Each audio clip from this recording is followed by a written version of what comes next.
Hello दोस्तों, कैसे हैं आप लोग। मैं अभिषेक श्रीवास्तव स्वागत करता हूं आपका अपने YouTube channel JH exam plex पे। जैसा कि आपको पता है कि जेएच एग्जाम प्लेक्स आपके वीबीयू के जितने भी कोर्सेस हैं, चाहे वो मेजर हो, माइनर हो, एमडीसी हो, उसकी तैयारी आपको हमारे यूट्यूब चैनल पर फ्री ऑफ कॉस्ट मिल जाएगी। साथ ही साथ जो नोट्स हैं, जो भी सब्जेक्ट चलते हैं, उनके हैंड रिटेन या प्रिंटेड नोट्स जो हैं वो हमारे व्हाट्सएप और टेलीग्राम चैनल पे आपको मिल जाएंगे। तो पुरानी वीडियोस को देखने के लिए और टेलीग्राम और व्हाट्सएप चैनल से जुड़ने के लिए आप क्या करेंगे, इसी वीडियो के आप डिस्क्रिप्शन में जाएंगे, हमारे व्हाट्सएप चैनल और टेलीग्राम चैनल का लिंक होगा, उसको आप क्लिक करेंगे तो आप उसमें आप ज्वाइन आपको कर लिया जाएगा और आप नोट्स का फायदा उठा सकते हैं। ठीक है। इसके पहले 11th क्लास हो चुकी है, 11 क्लास हम लोग कर चुके हैं हमारे माइनर मैथमेटिक्स में सेमेस्टर 3 के लिए।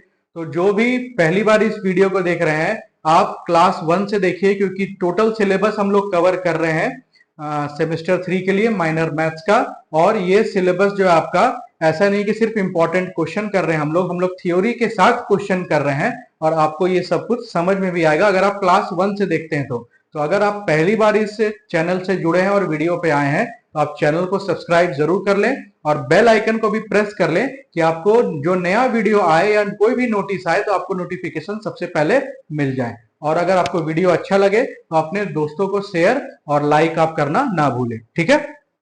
तो आइए हम लोग देखते हैं आज हम लोग को क्या देखना है। इसके पहले क्लास में हम लोग देखे थे इक्विवेलेंस रिलेशन पे क्वेश्चन हम लोग किए थे, कुछ बेसिक क्वेश्चंस किए थे। आज हम लोग कुछ और क्वेश्चन करेंगे, 2-3 क्वेश्चन इक्विवेलेंस रिलेशन पे। और लास्ट में हम लोग पढ़े थे कॉन्ग्रुएंस मॉड्यूलो एन, उस पर भी हम लोग कुछ क्वेश्चंस करेंगे। और फिर हम लोग चढ़ेंगे फंक्शंस की तरफ, अगर टाइम परमिशन देता है तब। ठीक है। चलिए आगे अगर हम लोग बढ़े तो इसके पहले हम लोग कॉन्ग्रुएंस मॉड्यूलो एन देखे थे इसके पहले क्लास में। जो पहली बार आज देख रहे हैं वीडियो, वो इसके पहले वाला क्लास जाके देखें, तो ही आपको सब कुछ समझ में आएगा कि कॉन्ग्रुएंस मॉड्यूलो एम क्या होता है। ठीक है। ऐसे यहां पर लिखा हुआ है, एक बार फिर मैं आपको बता दूं कि कॉन्ग्रुएंस मॉड्यूलो एन क्या होता है। एक रिवीजन के पर्पस से आप उसको लिखते कैसे हैं, A is congruence to B modulo N. Modulo N इसका मतलब क्या होता है, a minus B is divided by N and getting some integers. यहां पर ये इसका मतलब होता है कॉन्ग्रुएंस मॉड्यूलो एम का। ठीक है। तो इसके पहले क्लास में मैंने इसकी चर्चा की थी, तो आज इसमें विशेष चर्चा हम लोग नहीं करेंगे। आज हम लोग क्वेश्चन करेंगे। तो क्वेश्चन क्या है आपका, आप पढ़ सकते हैं। so that a relation r so that a relation r defined on the set of integers, set क्या है आपका, इंटीजर्स का, by a relation b to mean a minus B is divisible by 5। अब ये ऐसे भी लिखा रह सकता है, नहीं तो जैसे अभी मैंने लिखा था कंग्रुएंट का साइन बना के, वैसे भी एग्जाम में लिखा आ सकता है। Where a and b belongs to integers is an equivalence relation. तो इक्विवेलेंस रिलेशन के लिए हम लोग को क्या करना पड़ेगा, क्या क्या दिखाना पड़ेगा, रिफ्लेक्सिव भी दिखाना पड़ेगा, सिमेट्रिक भी दिखाना पड़ेगा और ट्रांजिटिव भी दिखाना पड़ेगा। ठीक है। तो आइए हम लोग लिखते हैं, सॉल्यूशन इसका हम लोग करते हैं।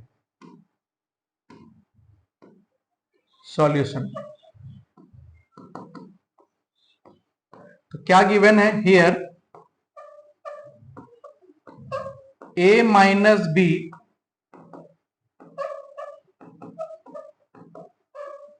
Is divisible by 5। ठीक है। Where a comma b belongs to integers, ये गिवन है।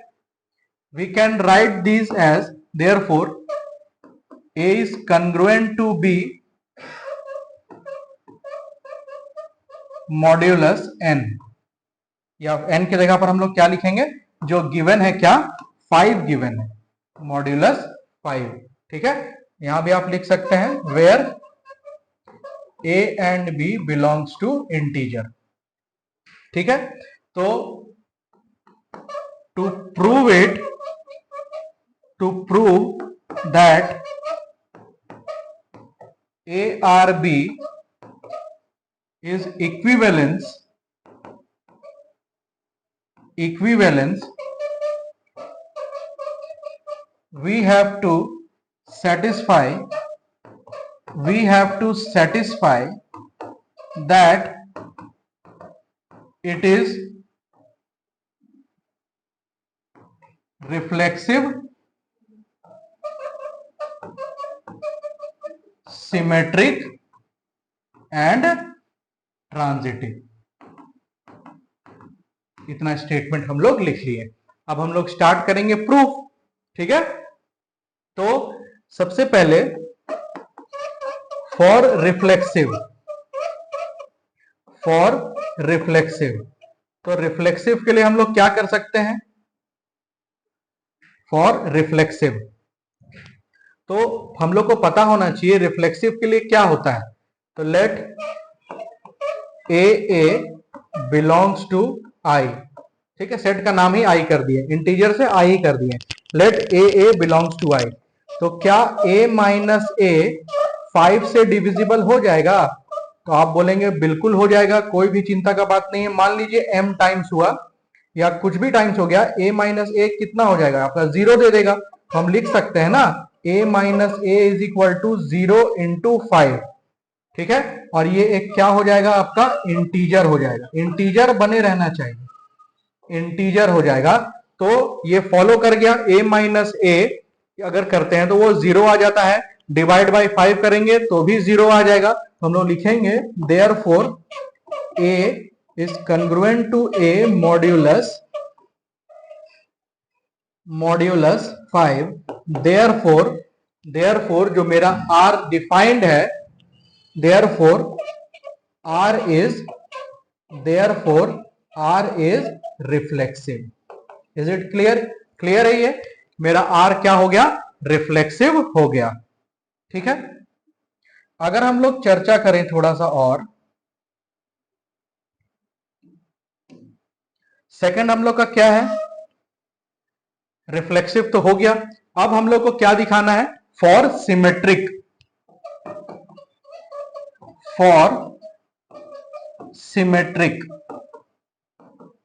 तो सिमेट्रिक के लिए क्या करेंगे? सिमेट्रिक के लिए हम लोग को क्या करना पड़ेगा? तो सिमेट्रिक के लिए हम लोग को पता है, सिमेट्रिक के लिए रूल क्या होता है कि ए बी अगर बिलोंग करता है आपका आई से, सेट का नाम है आई, मान लीजिए ए बी बिलोंग करता है आई से, तो आपका बी ए इसका उल्टा बिलोंग करेगा आई से। ये होना चाहिए। ठीक है, ये होता है। हम लोग एक कोई भी रैंडम एलिमेंट यहां पर उठा लिए, ए बी। ठीक है, तो अगर इसको सिमेट्रिक दिखाना है तो सबसे पहले क्या करना होगा कि a माइनस बी जो है, a माइनस बी को अगर 5 से डिवाइड करेंगे तो क्या दे देगा हमको? एक इंटीजर दे देगा। ठीक है, तो इसको हम लिख सकते हैं ना a minus B is equal to 5m। ये भी क्या है आपका? इंटीजर है। ठीक है, तो अगर हमको b माइनस ए करना है तो माइनस कॉमन लेना होगा। तो यहां क्या लिखेंगे? b माइनस ए, और इधर तो चल ही रहा है 5m, तो माइनस को उधर भेज दें अगर, तो ये क्या हो जाएगा? 5 इंटू माइनस m। ये भी क्या है आपका? इंटीजर ही तो है। आ रहा बात समझ में? ये भी क्या है आपका? इंटीजर ही है। तो यहां पर हम क्या लिख सकते हैं? देयरफॉर बी ए भी यहां पर इंटीजर को फॉलो कर रहा है, तो आप लिख सकते हैं B is congruent to A modulus 5। ठीक है, b is congruent to A modulus 5। Therefore आप बोलेंगे क्या? r is symmetric. Therefore r is symmetric. हो गया ये। ठीक है, तो रिफ्लेक्सिव हम लोग प्रूफ कर लिए, सिमेट्रिविटी हम लोग देख लिए। अब हम लोग को लास्ट में क्या देखना है? ट्रांजिटिव। लास्ट में किसको प्रूफ करना है? ट्रांजिटिव को प्रूफ करना है। आइए हम लोग करते हैं ट्रांजिटिव प्रूफ। तो लिखेंगे यहां पर फॉर ट्रांजिटिव,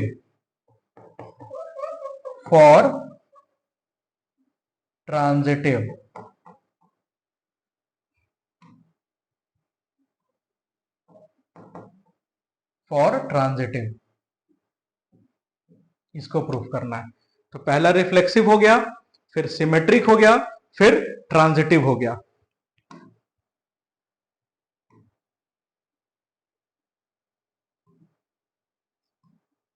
चलिए, तो ट्रांजिटिव के लिए क्या रूल हम लोग को पता है कि ए बी अगर है, ए बी बिलोंग करता है अगर किसी सेट को, और बी सी बिलोंग करता है किसी सेट को, है ना, तो ये क्या इंप्लाई करेगा कि ए सी भी बिलोंग करेगा आपका किसी सेट को। ये बताता है आपका ट्रांजिटिव। ठीक है, यही बताता है आपका ट्रांजिटिव। तो इसको अगर हम लोग अच्छे से लिखें तो कैसे लिखना पड़ेगा, तो a minus B is divided by 5, तो कुछ इंटीजर देगा हमको m1। ठीक है, तो इसको आप क्या लिख सकते हैं, a minus B is equal to 5m1, और यहां पर लिख देंगे इंटीजर, यहां पर लिख देंगे इंटीजर। इक्वेशन 1 आप मान सकते हैं।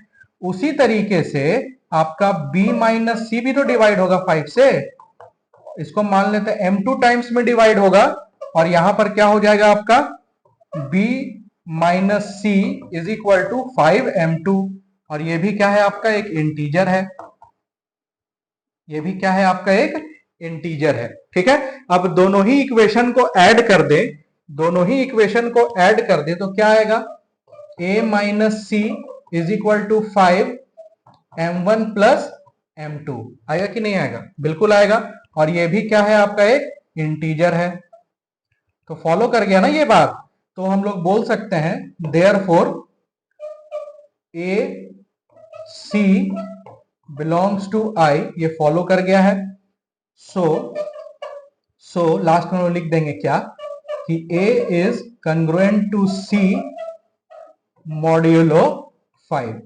ठीक है, अब लास्ट में क्या लिखना पड़ेगा, देयरफॉर जो मेरा रिलेशन था, जो आर डिफाइंड था ऑन सेट ऑफ इंटीजर्स, वो क्या है मेरा इक्विवेलेंस है। Therefore R is an equivalence relation, equivalence relation. Clear है बात? ठीक है, देख लीजिए, आप इस चीज का स्क्रीनशॉट भी ले सकते हैं, रिफ्लेक्सिव के लिए, सिमेट्रिक के लिए और ट्रांजिटिव के लिए।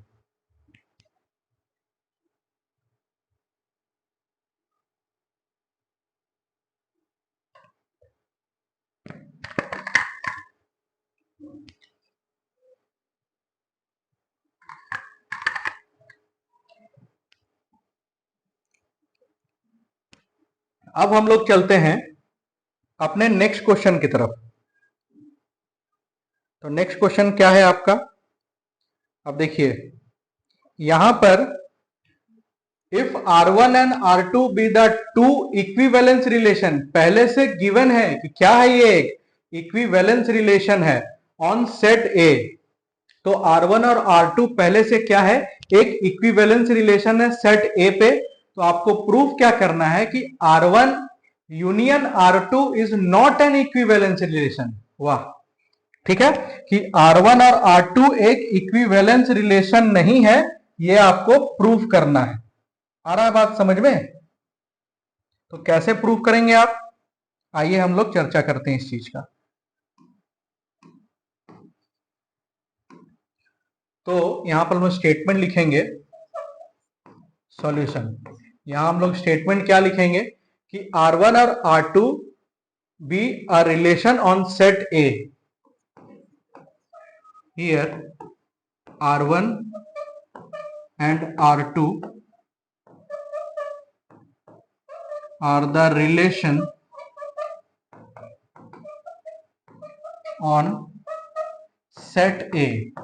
अब इसका मतलब क्या है, इसका मतलब क्या है कि R1 जो है वो सबसेट है किसका, A क्रॉस A का, और आपका R2 भी है, वो भी क्या है, सबसेट है किसका, A क्रॉस A का। क्लियर है बात? R1 क्या है, सबसेट है A क्रॉस A का, और R2 भी क्या है, सबसेट है A क्रॉस A का। तो हम बोल सकते हैं ना कि R1 यदि यूनियन R1 यूनियन R2 भी जो है वो सबसेट हो जाएगा A क्रॉस A का। ठीक है, जब दोनों ही सबसेट है तो दोनों का यूनियन भी सबसेट होगा A क्रॉस A का। ठीक है, that is R1 and R2 is defined is a relation, लिख सकते हैं हम लोग, is a relation on set A. R1 union, intersection नहीं होगा, union R1 union R2 is a relation on set A. ठीक है, तो ये इक्विवेलेंस रिलेशन है, ऐसा दिया हुआ है. ठीक है, तो हम लोग एक एक करके चेक करेंगे कि इक्विवेलेंस रिलेशन तो है, R1 और R2 दोनों इक्विवेलेंस रिलेशन है, लेकिन क्या R1 union R2 equivalence relation होगा, ये चीज हम लोग को यहां पर प्रूफ करके दिखाना पड़ेगा. ठीक है, तो आइए हम लोग एक एक करके इस चीज को करते हैं प्रूफ. तो फर्स्ट लिखेंगे फॉर रिफ्लेक्सिव, फॉर रिफ्लेक्सिव यहां लिखेंगे since R1 and R2 is reflexive. Since R1 and R2 is reflexive, तो इसका मतलब क्या है कि x, x या a, a या मान लीजिए कोई भी एलिमेंट आप मान सकते हैं, a, जो है वो बिलोंग करता है किसको, R1 को, और उसी तरीके से एंड a, बिलोंग करता है किसको, R2 को. ठीक है, तो अगर ये दोनों रिफ्लेक्सिव है तो हम लोग बोल सकते हैं ना कि a, जो है वो बिलोंग करेगा किसको, दोनों को, R1 यूनियन R2 को. ठीक है, बिलोंग करेगा. देयरफॉर लिखेंगे हम लोग क्या, कि हम लोग जो माने हैं कि R1 यूनियन R2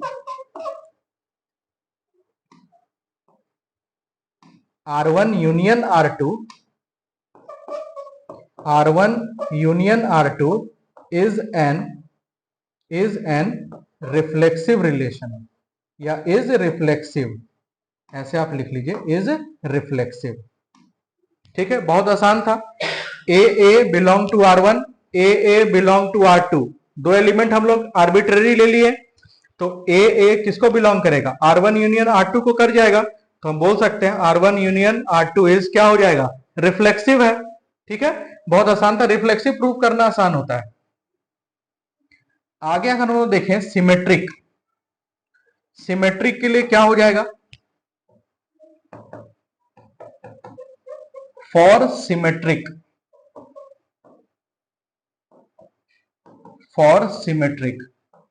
तो यहां भी गिवन है since R1 and R2 is symmetric, यहां लिखेंगे since R1 and R2 is symmetric. ठीक है, देखिए इतना आराम से इसलिए बता रहे हैं कि आप एक एक चीज पकड़ पाए. ठीक है, नहीं तो फिर इसको तेजी से भी खींचा जा सकता है. ठीक है, आप एक एक चीज को समझे. ये उन लोग को देख के बनाया जा रहा है जो 11 12 ठीक से नहीं पढ़ पाए हैं, तो यहां पर वो एक एक चीज को समझे अच्छे से.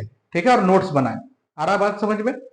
तो since R1 and R2 is symmetric, तो हम लोग क्या लिखेंगे, मान लेते हैं लेट एक्स वाई, क्या था ये आपका set A, x y belong to A. तो हम लोग यहां पर सिंस का जो एक्सप्लेनेशन है उसको हम लोग कैसे लिख सकते हैं कि x y belong to R1, है ना, and x y also belong to R2. ठीक है, तो इस चीज को ऐसे नहीं लिख के दिस इंप्लाइज में एक ही लाइन हम लोग लिखेंगे कि एक्स वाई अगर R1 से बिलोंग करता है तो आपका वाई एक्स भी बिलोंग करेगा R1 से, है ना. और उसी तरीके से एक्स वाई अगर R2 से बिलोंग करता है तो आपका वाई एक्स भी किससे बिलोंग करेगा, R2 से. ये क्या लिखे हम, ये मतलब लिखे ऊपर वाले का. ठीक है, तो हम यहां पर क्या लिख सकते हैं, therefore x y belongs to R1 union R2. अब दिस इंप्लाइज क्या हो जाएगा, कि x y belong to R1 and x y belong to R2, x y belong to R2। अब एक्स वाई R1 से बिलोंग कर रहा है और एक्स वाई R2 से बिलोंग कर रहा है और सिमेट्रिक है, तो ये भी तो ट्रू है ना कि वाई एक्स बिलोंग करेगा किससे, R1 से, एंड वाई एक्स बिलोंग करेगा किससे, R2 से। तो फिर हम लोग क्या लिखेंगे, स्टेटमेंट क्या लिखेंगे, देयरफॉर हम लोग लिख सकते हैं कि आपका जो वाई एक्स था, आपका जो वाई एक्स था वो भी बिलोंग करेगा किससे, R1 यूनियन R2 से। देयरफॉर आपका जो रिलेशन यहां गिवन है, therefore R1 union R2 is a symmetric relation, is a symmetric relation. उम्मीद है आपको ये सिमेट्रिसिटी समझ में आया होगा। तो सिमेट्रिक करने के लिए हम लोग क्या किए, पहले डेफिनेशन लिखे, सिमेट्री का डेफिनेशन क्या होता है, उसके बाद आपका जैसे ये डेफिनेशन के तौर पे हम लोग इस चीज को लिखे कि x Y R1 union R2 से बिलोंग करता है। उसके बाद फिर हम इसको तोड़े, एक्स वाई अगर R1 से बिलोंग कर रहा है तो एक्स वाई R2 से ही बिलोंग कर रहा है, तो मतलब इसका जो रेसिप्रोकल है वो भी क्या हो जाएगा, जो रेसिप्रोकल बोल रहे हैं उसका जो सिमेट्री है वो भी क्या हो जाएगा, ट्रू हो जाएगा। मतलब y जो है वाई एक्स बन जाएगा जो बिलोंग करेगा R1 से, और ये भी वाई एक्स बन जाएगा जो बिलोंग करेगा R2 से। तो आपका सिमेट्रिविटी के लिए भी ये स्टेटमेंट क्या है, अपने आप में ट्रू होगा। अब हम लोग को तीसरा चेक करना है क्या ट्रांजिटिव के लिए ट्रू होगा। तो आइए नेक्स्ट पेज पर हम लोग को एग्जाम्पल के तौर पर ये देखना पड़ेगा क्या ट्रांजिटिव के लिए यूनियन ट्रू होता है कि नहीं। तो third number, for transitive, for transitive. तो ट्रांजिटिव के लिए क्या होता है आपको पता है, ट्रांजिटिव के लिए हम लोग यहाँ पर क्या माने, एबीसी माने हैं, नहीं ए माने है ना, वहां एक्स वाई मान लिए। आप एक चीज कर लीजिए, या तो आप एक्स एक्स एक्स ही रहने दीजिए या तो आप ए कर लीजिए। तो इसको आप क्या कर लीजिए, एक्स कर लीजिए तो ज्यादा अच्छा रहेगा। ये दोनों को ही हम लोग क्या कर लेंगे, एक्स, एक्स कॉमा एक्स, ये भी एक्स कॉमा एक्स, ये भी एक्स कॉमा एक्स। अब ठीक है, चलिए नेक्स्ट स्लाइड पे हम लोग बढ़े अगर, तो यहां पर ट्रांजिटिव के लिए ट्रांजिट क्या होता है ट्रांजिटिव, तो अगर एक्स वाई बिलोंग करता है सेट ए से, उसी तरीके से वाई जेड बिलोंग करता है आपका किससे, सेट ए से, तो ये क्या इंप्लाई करता है कि आपका एक्स जेड भी जो है वो बिलोंग करेगा किससे, सेट ए से। ठीक है, तो सिंस यहां लिखेंगे, since R1 and R2 is transitive,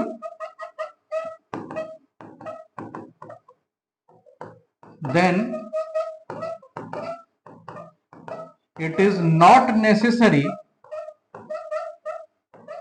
it is not necessary that R1 union R2 is also transitive। तो ये सिर्फ लिखने से काम थोड़ी चलेगा, इसका एक क्या देना पड़ेगा, उदाहरण देना पड़ेगा। तो फॉर एग्जाम्पल कोई सेट ए है, मान लीजिए 1 2 3, कोई सेट ए है, इसका रिलेशन कुछ भी डिफाइंड किया हुआ है, हम लोग एग्जाम्पल ले रहे हैं तो R1 लिख लेते हैं खुद से, 1 1 1 2 1 3, या ऐसे लिख लें 1 1 2 2 3 3, कॉमा 1 2 कॉमा 2 1। ठीक है, तो ये ट्रांजिटिव है। देख लीजिए, जो डबलेट होता है वो तो ट्रांजिटिव होता ही है, लेकिन ए बी और बी सी अगर बैठा हुआ है तो ए सी बैठना चाहिए, तो आपका ए सी बैठा हुआ है 1 1। उसी तरीके से आप R2 एक दूसरा ट्रांजिटिव ले लें, ट्रांजिटिव ऑर्डर्ड पेयर, तो क्या हो जाएगा ये 1 1 2 2 3 3 1 3 और 3 1। तो तो ये भी एक ट्रांजिटिव पेयर हो गया। तो अगर हम R1 और R2 का यूनियन लें, तो अगर हम R1 और R2 का यूनियन लें तो क्या आ जाएगा ऑर्डर्ड पेयर? तो आपका 1 1 तो आएगा ही, 2 2 भी आएगा, 3 3 भी आएगा और 1 2 भी आएगा, 2 1 भी आएगा, है ना, और 1 3 भी आएगा और 3 1 भी आएगा। दिख रहा है आपको? ठीक है, तो ये एक एग्जांपल मैंने ले लिया R1 यूनियन R2 का। ठीक है, आप देखेंगे क्या ये R1 यूनियन R2 ट्रांजिटिव है? तो डबलेट तो ट्रांजिटिव होता ही है। तो आप देखेंगे कोई ऐसा AB और BC बैठा हुआ है जिसका AC नहीं बैठा हुआ है, उसको ढूंढना है आपको। कोई भी ऐसा AB और BC बैठा हो जिसका AC नहीं बैठा है तो वो ट्रांजिटिव नहीं होगा। तो आप देखेंगे 2 1 1 3, तो 2 1 और 1 3 है तो 2 3 यहां होना चाहिए था लेकिन नहीं है। तो यहां पर लिखेंगे हम लोग हियर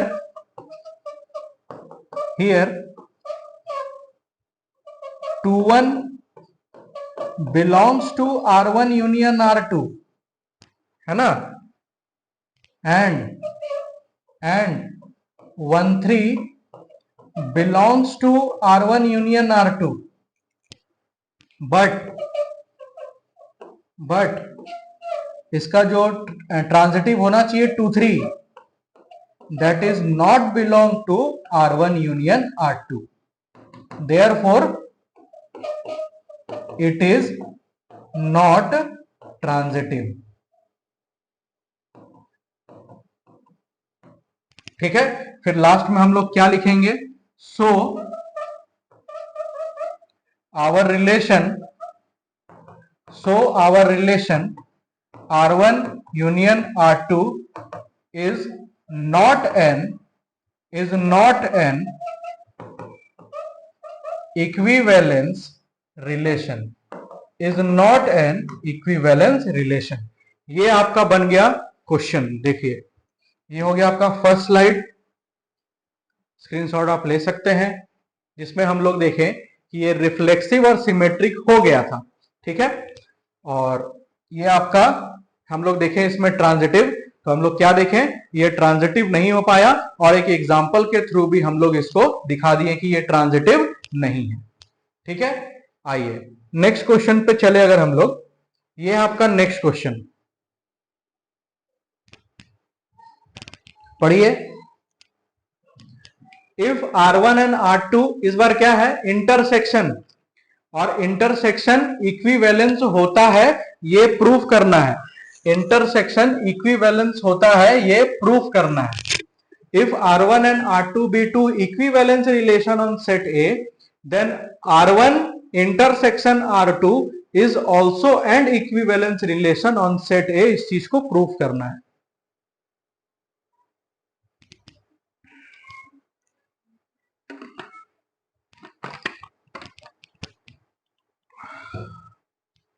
आइए इसको सॉल्व करते हैं हम लोग। तो यहां पर स्टेटमेंट वही सब लिखेंगे जो हम लोग लिखते हैं। साथ में अभी लिखा कीजिए, आप अपने से 5-7 स्टेटमेंट आप खुद से लिखेंगे तो आपको ज्यादा कॉन्फिडेंस मिलेगा कि हम लोग लिख सकते हैं इस चीज को। ठीक है, तो here R1 and R2 are the relations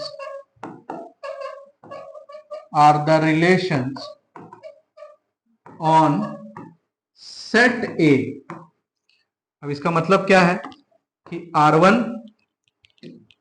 अब इसका मतलब क्या है कि आपका R1 जो है वो सबसेट है किसका, R1 जो है सबसेट है A क्रॉस A का, एंड R2 जो है आपका सबसेट है A क्रॉस A का। सो R1 इंटरसेक्शन R2 भी 100% सबसेट होगा A क्रॉस A का। ठीक है, that is R1 intersection R2 defines a relation on set A। या is a relation on set A, is also a relation. अब equivalence है कि नहीं वो देखते हैं। Is a relation on set ए। ठीक है, आइए इस चीज को हम लोग करते हैं प्रूव। तो एक एक करके हम लोग को यहां पर इसको प्रूव करना पड़ेगा, रिफ्लेक्सिव, सिमेट्रिक और ट्रांजिटिव के लिए।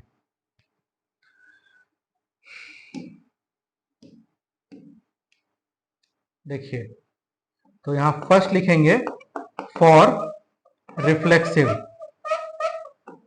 तो रिफ्लेक्सिव सिमेट्रिक तो सेम होगा जैसा हम लोग इसके पहले क्वेश्चन में किए थे, सेम उसी के जैसा होगा रिफ्लेक्सिव और सिमेट्रिक।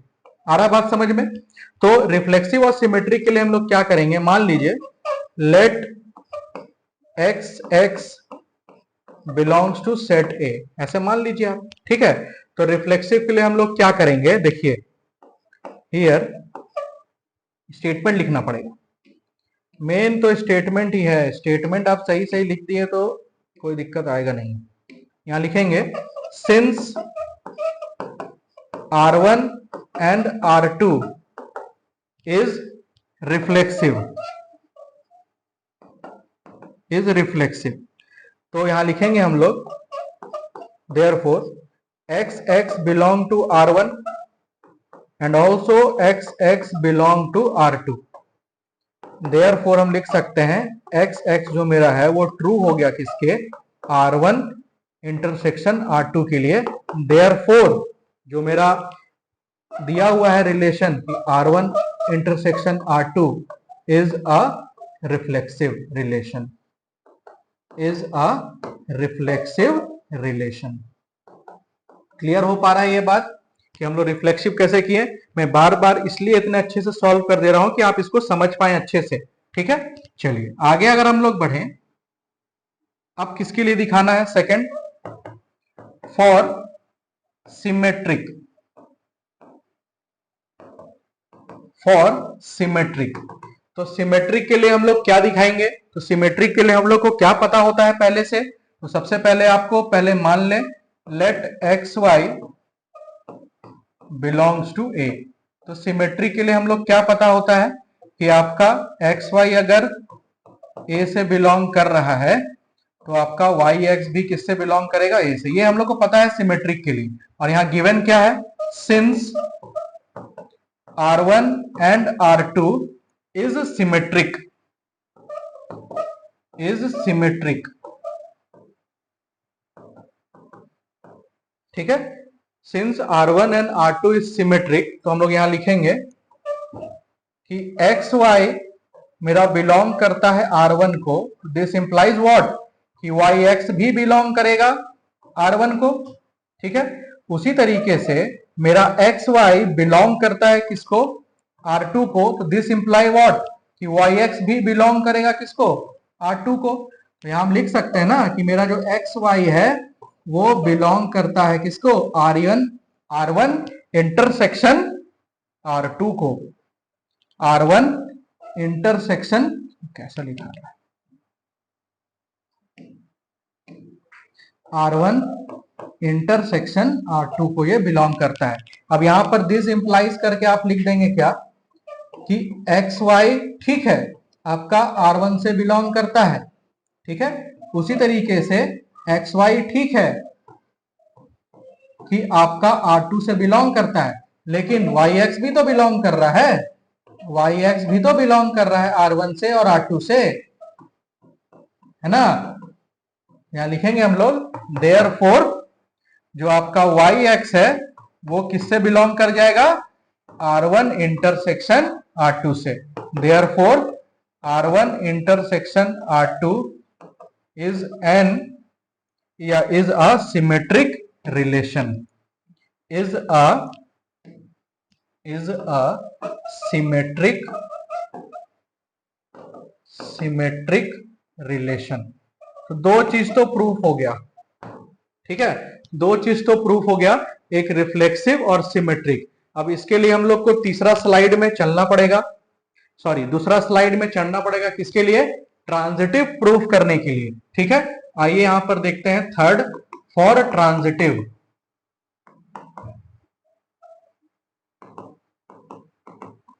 For transitive. तो ट्रांजिटिव के लिए क्या है, ट्रांजिटिव के लिए क्या फॉलो करेगा, इस चीज को हम लोग देखेंगे। तो हम लोग को पता है, पहले आप मान लें let x y z belongs to A, ठीक है, x y z belongs to A, और यहां गिवन है since R1 and R2 is transitive. Transitive, अच्छा इस लाइन को हम लोग बाद में लिखेंगे, पहले हम लोग क्या लिखेंगे, ट्रांजिटिव का मतलब क्या होता है। तो ट्रांजिटिव का मतलब क्या होता है कि x y that belongs to A and y z that belongs to A अगर है, this implies what, x z belongs to A, ठीक है। अब यहां लिखेंगे since R1 and R2 are transitive, R1 and R2 are transitive relation, are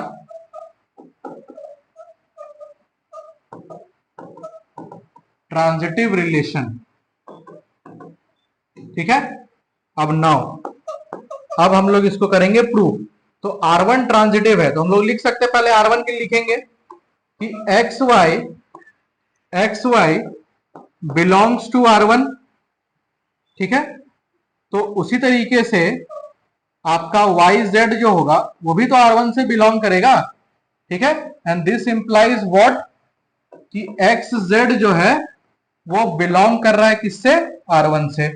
ये given जो वो लिखा जा रहा है अभी, ठीक है। उसी तरीके से आपका एक्स वाई जो है वो बिलोंग करता है R1 से, R1 नहीं R2 से। उसी तरीके से आपका वाई जेड भी जो है वो बिलोंग करेगा किससे, R2 से, ठीक है। और आगे हम लोग देखें तो इसी तरीके से आपका एक्स जेड भी जो है वो बिलोंग करेगा किससे, आपका R2 से बिलोंग करेगा। तो अब यहां से क्या लिख सकते हैं आप, यहां से आप ये लिख सकते हैं कि यहां आप देखेंगे हियर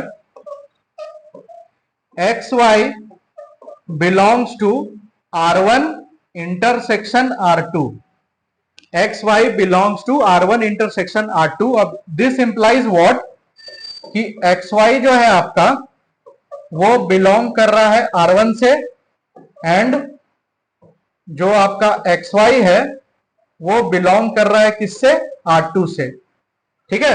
एक्स वाई, यहां दो चीज एक्स वाई और वाई जेड दोनों लिखा है, एक चीज छूट गया, एक सेकेंड एक छूट गया यहां पे, एक्स वाई और वाई जेड, एक्स वाई और वाई जेड दोनों ही आपका बिलोंग करता है किससे, R1 इंटरसेक्शन R2 से, इंटरसेक्शन R2 से। तो दिस इंप्लाइज व्हाट, तो दिस इंप्लाइज कि एक्स वाई जो है आपका वो तो बिलोंग कर रहा है R1 से, बिल्कुल कर रहा है, और जो आपका वाई जेड है, या फिर आप ऐसे लिख लें जो एक्स वाई है वो आपका बिलोंग करेगा किससे, R2 से भी। एक्स वाई है वो आपका बिलोंग करेगा किससे, R2 से भी, ठीक है। और आप ये भी लिख सकते हैं कि आपका जो वाई जेड है वो भी बिलोंग कर रहा है R1 से, और आपका जो वाई जेड है वो बिलोंग करेगा किससे, R2 से। देयरफॉर तो हम लिख सकते हैं ना यहां से क्या, कि मेरा जो एक्स जेड है वो भी बिलोंग करेगा R1 से, और आपका जो एक्स जेड है वो भी बिलोंग करेगा किससे, R2 से। देयरफॉर या फिर सो हम लोग लिखेंगे कि आपका जो एक्स जेड है वो बिलोंग कर रहा है किससे, R1 इंटरसेक्शन R2 से। आ रहा बात समझ में। तो कुछ नहीं करना है, बस देखिए करना क्या है, एक बार R1 के लिए लिखेंगे, एक बार R2 के लिए लिखेंगे, और एक बार दोनों के लिए लिख देंगे, हो जाएगा, ठीक है। और लास्ट में ये लिख देना है जो आपको प्रूफ करना है, ठीक है। यहां लिखेंगे हम लोग, सो वी फाइंड दैट कि मेरा R1 इंटरसेक्शन R2, कि मेरा R1 intersection R2 is reflexive symmetric and transitive, therefore R1 intersection R2 is an equivalence relation। ठीक है, तो आपने देखा, ये हो गया आपका पहला स्लाइड, जिसका आप स्क्रीनशॉट ले सकते हैं, और ये हो गया आपका अगला स्लाइड, ये जिसका आप स्क्रीनशॉट ले सकते हैं। ठीक है, तो ये 2 क्वेश्चन में ही आप देखेंगे कि आपका जो बेसिक्स है इक्विवेलेंस रिलेशन का, और इसके पहले भी 3-4 क्वेश्चन इसके पहले क्लास में मैंने करवाया था, तो जो बेसिक्स होना चाहिए, जो बेसिक्स का जानकारी आपको होना चाहिए, वो हो चुका है अच्छे से, और कैसे प्रूफ करते हैं हम लोग लिख के, ये चीज आना चाहिए। तो मेन हम लोग का आज का मुद्दा क्या था कि हम लोग एक बार यूनियन के लिए और एक बार इंटरसेक्शन के लिए इस चीज को प्रूव करके दिखाएं। ठीक है, ये तो कंग्रुएंस मॉड्यूलस n का क्वेश्चन था, तो एक बार यूनियन के लिए हम लोग ने इसको प्रूफ करके दिखाया, जो कि नहीं हुआ इक्विवेलेंस, और एक बार हम लोग ने इंटरसेक्शन के लिए इसको प्रूफ करके दिखाया।